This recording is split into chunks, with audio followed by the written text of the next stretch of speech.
Have you ever felt it? That persistent whisper in the back of your mind, a subtle ache that even your greatest achievements or possessions can't quite silence?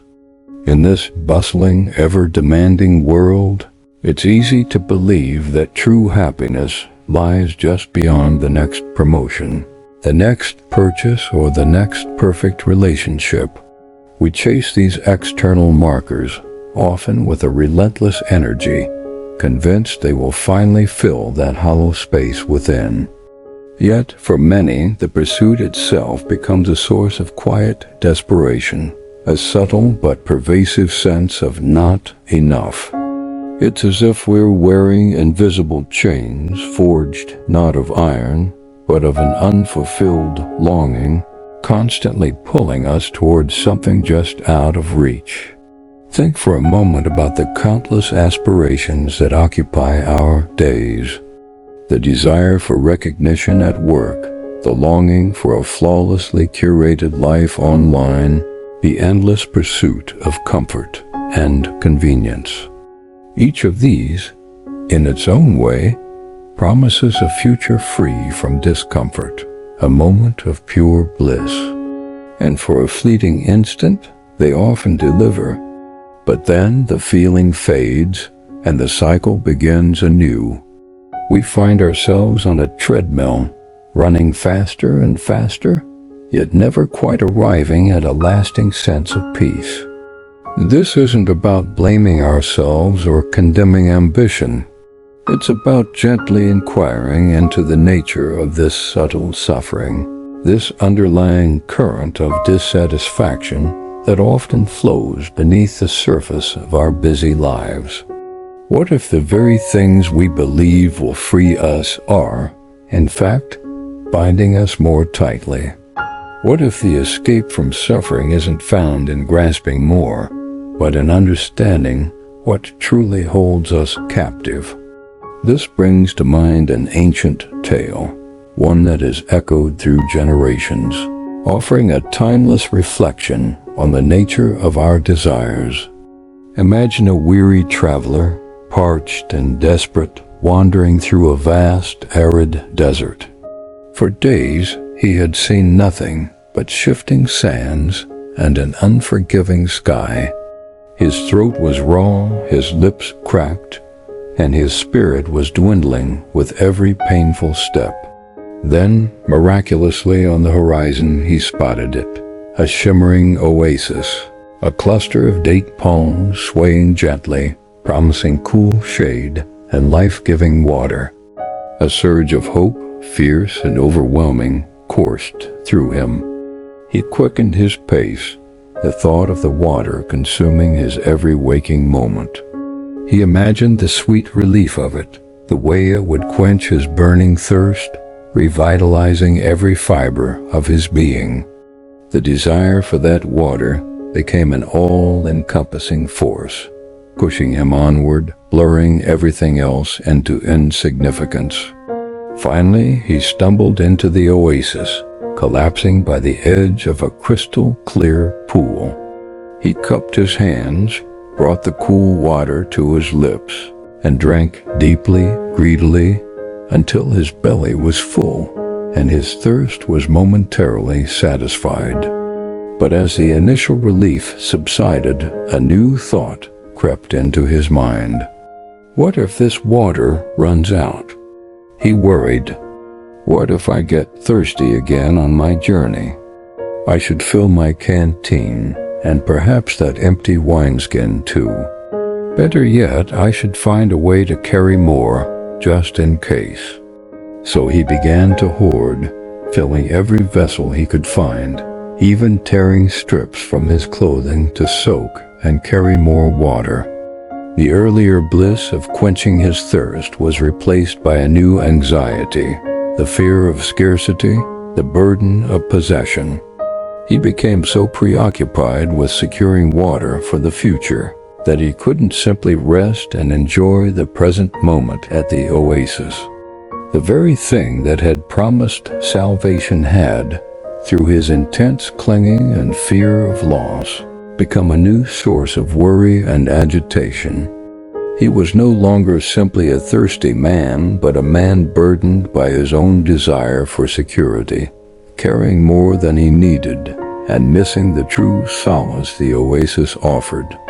This fable, simple as it is, holds a profound truth, echoing the ancient wisdom that has guided seekers for millennia. It speaks to the dual nature of desire. In the Buddhist tradition, this concept is often explored through the teaching of Tom, which is often translated as craving or thirst. It's not simply desire in its broadest sense, the natural human inclination for comfort, beauty, or even connection. Rather, Tan refers to the insatiable longing, the grasping, the clinging to things we want or to the idea of them. It's the desperate need for that water, even after our thirst has been quenched, or the fear that it might run out. Think about our modern lives. We live in an era of unprecedented abundance, yet often feel an unprecedented level of stress and anxiety. We crave more followers, more likes, a perfectly curated image. We desire constant entertainment, instant gratification, and effortless solutions. These desires, when unchecked, become the very chains we spoke of earlier. They lead to an endless pursuit, a treadmill of expectation, where true contentment remains perpetually out of reach. The thirst for validation, the craving for external approval, the insatiable hunger for the next best thing, these are all forms of Tom. They manifest as the nagging feeling that we're not quite good enough, not quite successful enough, not quite happy enough, until we acquire that one more thing or achieve that one more goal. Ancient wisdom doesn't ask us to eradicate all desires, for some desires are natural and even necessary for survival and growth. What it illuminates is how our relationship with desire can either liberate or imprison us. When we cling, when we crave with an almost desperate intensity, we create suffering.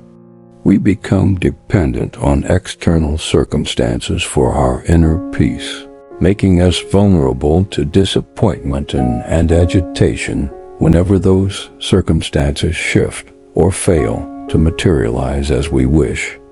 This ancient understanding offers a powerful lens through which to examine our own modern psychological stressors, revealing how many of our anxieties and much of our dissatisfaction stem from this relentless, often unconscious grasping.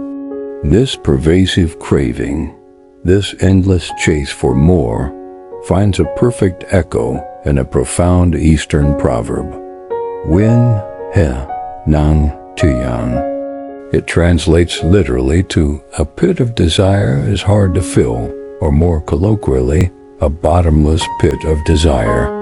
This ancient saying speaks volumes about the human condition when left unexamined. It's a vivid image, isn't it? A chasm, no matter how much you pour into it, be it possessions, praise, or power, never reaches fullness. It simply swallows everything, leaving you with the same emptiness you started with, perhaps even deeper. Consider its relevance in our modern world. We are constantly bombarded with messages that fuel this bottomless pit. Advertisements promise that the newest gadget will bring satisfaction, that a specific brand will elevate our status, or that a particular experience will guarantee happiness. Social media often presents a curated highlight reel of others' lives, subtly whispering that we, too, should aspire to more, have more, achieve more. This fuels comparison, envy, and a relentless striving. We might believe that if only we had a bigger house, a faster car, or more perfect vacation photos, that pit would finally be filled. But the moment we acquire one thing, a new desire, A new next best thing emerges, extending the perceived finish line indefinitely. This proverb isn't a judgment. It's an observation, a profound insight into the mechanics of suffering. It illustrates how the pursuit of external validation, the constant seeking of external remedies for internal discomfort, traps us in a cycle. Like the thirsty traveler who filled every vessel, we load ourselves with burdens, financial strain, mental exhaustion, emotional disappointment in the endless attempt to satisfy a hunger that cannot be appeased by external means. The wisdom of gently guides us to look inward, suggesting that true fulfillment isn't found in endlessly trying to fill the pit, but in understanding its nature and perhaps recognizing that the pit itself is an illusion created by our own clinging. So if chasing desires is a bottomless pit and clinging to them causes suffering, does that mean we should become emotionless, desire-free beings? Not at all. This is where the profound wisdom of the middle path, a cornerstone of Buddhist teaching, gently guides us. The middle path isn't about extremes. It's not about indulging every whim, nor is it about harsh asceticism or denying all natural human inclination. Instead, it invites us to cultivate mindful awareness in our relationship with desire. Think of it not as a rigid rule, but as a balanced way of walking through life. It teaches us to differentiate between unwholesome craving, tan, and wholesome aspirations. Unwholesome craving, as we've discussed, is rooted in attachment, a desperate need for something external to complete us. It's the fear of not having enough, or the insatiable urge for more. But wholesome aspirations are different. These are desires driven by a deeper purpose, by compassion, by a genuine wish to learn, grow, or contribute positively to the world. For instance, the desire to learn a new skill to better serve others, or the aspiration to cultivate inner peace for the benefit of oneself and those around you. These are not seen as sources of suffering. They are born from a place of intention and wisdom rather than desperate grasping. The key lies in transforming our relationship with desire from one of unconscious reaction to conscious awareness. Instead of blindly reaching for whatever promises fleeting satisfaction, the middle path encourages us to pause, to observe the desire as it arises within us without judgment, to ask, what is this desire truly about? Is it coming from a place of genuine need or a restless craving? This mindful observation allows us to see the desire for what it is, a fleeting thought, a sensation rather than an imperative command we must immediately obey. By doing so, we begin to gently loosen the grip of craving, transforming its potentially harmful energy into a more intentional, even inspirational force that guides us towards genuine well-being and connection. It's about becoming the observer of our inner landscape, rather than being swept away by its currents. Once we begin to understand the middle path and differentiate between unwholesome craving and wholesome aspiration, the next natural step is to cultivate practical steps that lead us toward a deeper sense of contentment and conscious choice. This isn't about grand, sweeping gestures, but rather small, consistent shifts in our daily lives, much like a gentle stream slowly carving its path through stone. One powerful practice is radical acceptance. This doesn't mean condoning or liking every situation, but simply acknowledging what is, without immediate resistance or judgment. When a desire arises, instead of instantly reacting or suppressing it, we can simply observe, there's a desire for that new phone, or there's a longing for someone's approval. This simple act of observation creates a space between the desire and our reaction, allowing us to choose our response rather than being driven by impulse. It's a fundamental step in cultivating mindful consumption, not just of material goods, but of information, experiences, and even our own thoughts. Do I truly need this, or am I being swayed by external pressures? Another vital practice is cultivating gratitude. When we consciously shift our focus to what we already have, rather than what we lack, the bottomless pit of desire begins to shrink. This isn't about forced positivity, but a genuine appreciation for the simple blessings in our lives, the warmth of a cup of tea, the quiet moments of reflection, the presence of loved ones. These everyday moments, often overlooked in our chase for more, hold immense potential for inner peace and fulfillment. By intentionally practicing gratitude, we begin to find a richness that transcends external acquisition, drawing closer to the Buddhist concept of non-attachment, not being indifferent to things, but rather not clinging to them as our sole source of happiness. It's about recognizing that true freedom comes from within, cultivated through our own conscious choices and our ability to find solace in the present moment. And so, we arrive at the heart of our journey, the understanding that true freedom from suffering isn't found in eradicating desire altogether, but in understanding, facing, and ultimately transforming our relationship with it. It's about shifting from being a slave to our cravings to becoming a conscious architect of our inner peace. The thirsty traveler eventually learned that the true solace of the oasis wasn't just the water itself, but the possibility of rest, of simply being present, unburdened by the fear of future thirst. This journey is a continuous process, not a destination. It's a daily practice of mindfulness, a gentle inquiry into the roots of our longings.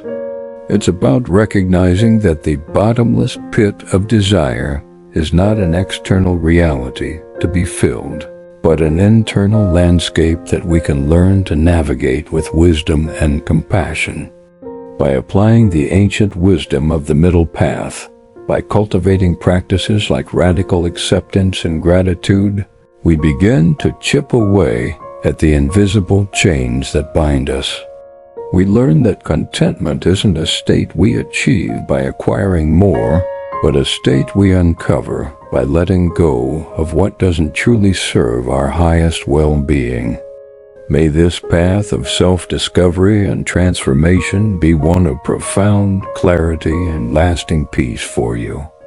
As we learn to face our desires with awareness, we unlock a boundless capacity for resilience, joy, and a truly meaningful life. One story, one truth, one mindful moment at a time. The true escape from suffering isn't away from our desires, but through a deeper understanding and acceptance of them.